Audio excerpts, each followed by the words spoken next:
Hello, I'm Dr. Terry Susan Fine, Content Specialist for the Florida Joint Center for Citizenship, which is part of the School of Politics, Security, and International Affairs at the University of Central Florida in Orlando. Welcome to our Middle School Civics Highlight Series. Today we focus our attention on benchmark CG.3.11, landmark U.S. Supreme Court cases. In Part 2, we focus on recognizing the significance of landmark U.S. Supreme Court cases using primary sources. We focus on benchmark clarification number 2. Students will use primary sources to assess the significance of each U.S. Supreme Court case. How do primary sources support learning about the significance of landmark Supreme Court cases? Let's focus with the major Supreme Court decision that in many respects has shaped Supreme Court decisions that have come after it. Here we see a quote from John Marshall. John Marshall at the time was the Chief Justice of the United States Supreme Court when the United States Supreme Court was asked to interpret a provision of the Federal Judiciary Act of 1789. And the question before the court was whether or not the court could be compelled to take an action against another person, against a public official, because of what was included in the Federal Judiciary Act.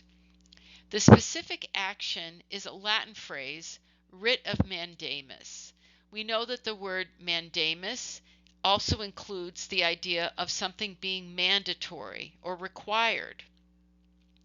So in essence, the Federal Judiciary Act focused on including a writ of mandamus where a member of the court or the court itself could be issuing a writ of mandamus to another public official, which is not included in Article 3 of the U.S. Constitution. Article 3 of the U.S. Constitution says that the courts have certain powers as they relate to appellate cases and as they relate to original jurisdiction cases. But there's no mention of this writ of mandamus where someone could in fact go to the court and ask them to mandate that a public official take a specific action.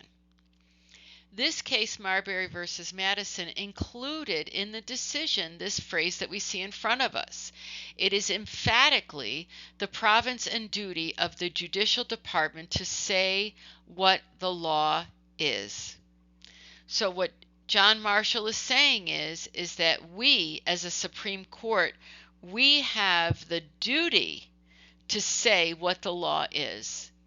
And so in this particular decision, the Supreme Court said that part of the Federal Judiciary Act of 1789 violated or was inconsistent with the U.S. Constitution, and consequently since then there has been hundreds, if not thousands, of cases asking the court to do just that, to say that a particular state law, federal law, or executive order, whether it be issued by the president or by a governor, whether or not those actions are inconsistent with the Constitution and thus can be struck down on that basis.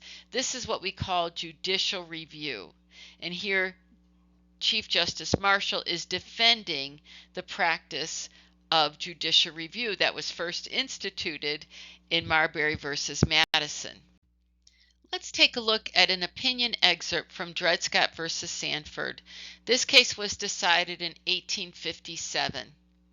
And this particular excerpt was chosen to shed light on the Supreme Court's reasoning in denying Dred Scott the right to file a lawsuit in court regarding his own freedom. What the Supreme Court said was a free Negro of the African race whose ancestors were brought to this country and sold as slaves is not a citizen within the meaning of the Constitution of the United States. Very interesting, because the Constitution itself does not define citizenship. The Constitution mentions citizens. For example, the president must be a natural-born citizen. But there's no definition of a citizen such that one could determine if a certain person is or is not a citizen. So what the court is saying in 1857, several decades after the Constitution was ratified, they're saying that the Constitution meaning, not the language, but the meaning, is such that if a person's ancestors were brought to the country and sold as slaves, then their progeny, then their children, grandchildren, great-grandchildren, are not citizens within the meaning of the Constitution. That means that Dred Scott, who was born in the United States, was not a citizen because of the people who wrote the Constitution several decades earlier and what they meant by their decision not to define citizens, but what they meant by who they gave power to, who was eligible to be president, who was eligible to hold public office, who was eligible to own property, and other kinds of things. We look at number 5, which is the next point in this particular excerpt. When the Constitution was adopted, they, meaning slaves and individuals brought to the country and sold as slaves, they were not regarded in any of the states as members of the community which constituted the state and were not numbered among its people or citizens.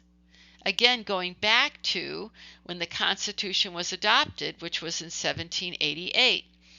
Consequently, the special rights and immunities guaranteed to citizens do not apply to them. And not being citizens within the meaning of the Constitution, they are not entitled to sue in a court of the United States. So the way that the U.S. Supreme Court responded in Dred Scott versus Sanford was in essence to make an argument not about his argument that he was entitled to his freedom, but rather make an argument that he didn't have a right to be there suing his owner for his freedom, based on a decision made several decades earlier that was not written down, but what was intended by the individuals who wrote the U.S. Constitution. Then we look at a photograph of a streetcar focusing on the result of Plessy versus Ferguson. Plessy versus Ferguson interpreted the 14th Amendment Equal Protection Clause to say that if two different situations were equal, then they could be separate. And you can see on the right side of the photograph, you can see where blacks and whites were separated in this streetcar, that the whites were privileged to sit in front of the sign and blacks were mandated to sit behind the sign. And if those seats became occupied, then that means that blacks would have to stand.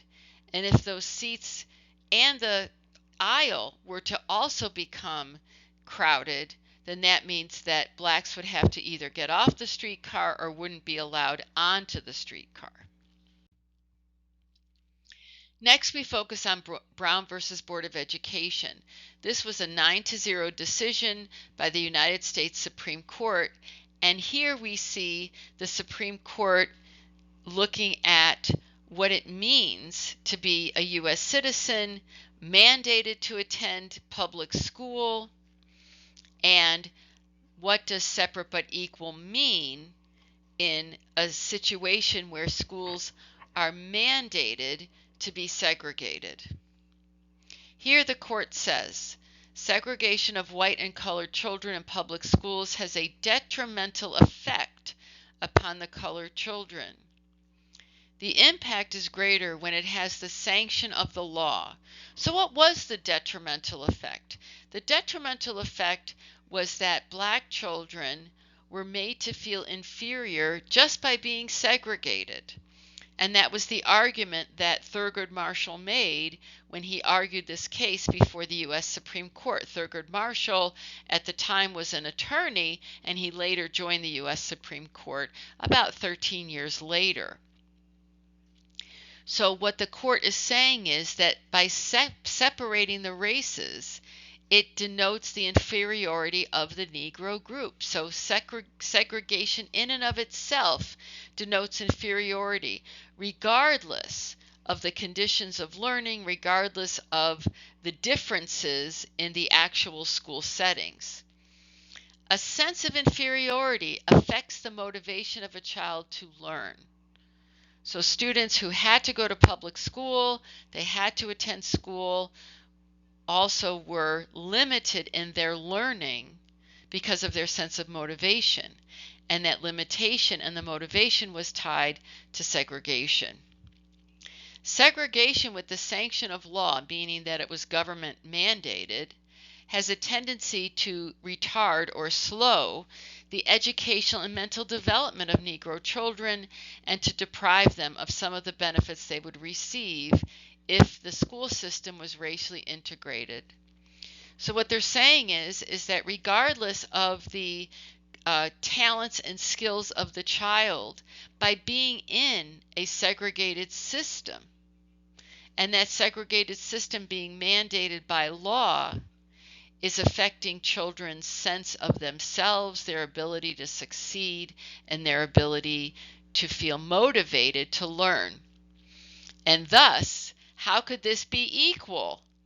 How could this segregation then be equal? We conclude that in the field of public education, the doctrine of separate but equal has no place. Separate educational facilities are inherently unequal. So we see from this very last paragraph, this two-sentence paragraph, that the Supreme Court made a huge decision and also made a very narrow decision. They made a huge decision because this decision affected children across the country, in every county, in every city, because we have public schools in every city, county, and state in the country.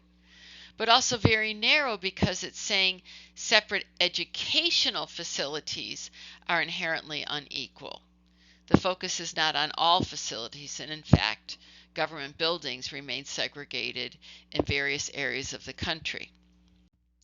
Now we focus our attention on Gideon versus Wainwright. What follows on the next slide is how Gideon presented himself, seeking the court to accept his appeal. Here we see a focus on the circumstances of why Gideon went to the court, and the response from the court was, Mr. Gideon, I cannot appoint you an attorney because under the laws of the state, the only situation where the court can appoint you counsel, which is your right under the Sixth Amendment, is when a person is charged with a capital offense such as murder. Here, because you are being prosecuted for breaking and entering into a pool room, your Sixth Amendment rights are not going to be protected for this particular accusation of this crime. And we know that the Supreme Court disagreed with that decision, and here we see that Gideon, from prison, filed this writ of certiorari, or seeking a writ of certiorari.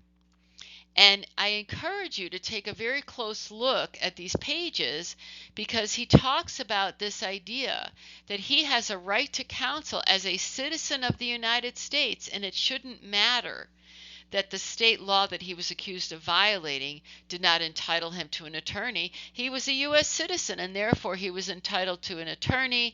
And he's saying that his 14th Amendment, we look at the top of the second page, the page on the right, that his 14th Amendment protection of due process and the guarantees of the Fifth and the Sixth Amendments were violated. And in fact, the court agreed with him. The court took the case and granted certiorari to this particular case, and the court agreed in a 9-0 opinion that Gideon's Sixth Amendment rights as processed through the Due Process Clause of the 14th Amendment, which focuses on the states, apply to him, and therefore he should be entitled to that right to counsel, and in fact Gideon was retried. Now we look at an excerpt from In re Gault. 15-year-old Gerald Gault was taken into custody after making lewd phone calls. Lewd means nasty and inappropriate phone calls. And the circumstances of the case were that Gerald Gault, even though he was a minor, he was entitled to due process. And so this included him, even though he was a juvenile charged as a delinquent, he was entitled to due process as if he were an adult, and therefore there was a violation of his rights based on his age, and that should not have happened. Here's a headline from U.S. versus Nixon. Nixon must surrender tapes. The Supreme Court rules in a unanimous decision, and Nixon, being the president, pledges full compliance. So the issue here is whether or not the president had executive privilege to not turn over tapes of meetings that the president had in his office. The president claimed that he had executive privilege, and the Supreme Court unanimously disagreed with him. Then we look at our last case in this grouping, Hazelwood versus Kuhlmeyer, where the Supreme Court decided that the students' First Amendment rights were not violated. And notice what the court says here, that the rights of students are not automatically the same as rights of adults. So even though students have rights, that there are circumstances in the school environment that are special characteristics. And therefore, if students decide that they want to say something or publish something, and in this case it was what they were saying was going to be put into a newspaper, so it's a free speech case versus a publication case, if it is inconsistent with the basic educational mission, then that speech can be censored. That speech can be censored. So this means that the court was saying, yes, students have free speech rights, but that doesn't mean that they are as broad as the same rights they would have once they become adults and once they might want to say the same thing as adults. Thank you for joining me for Middle School Civics Highlights. If you still have questions, please contact us using the information that appears on the screen. Till next time, I'm Dr. Terry Susan Fine. Thank you for joining me.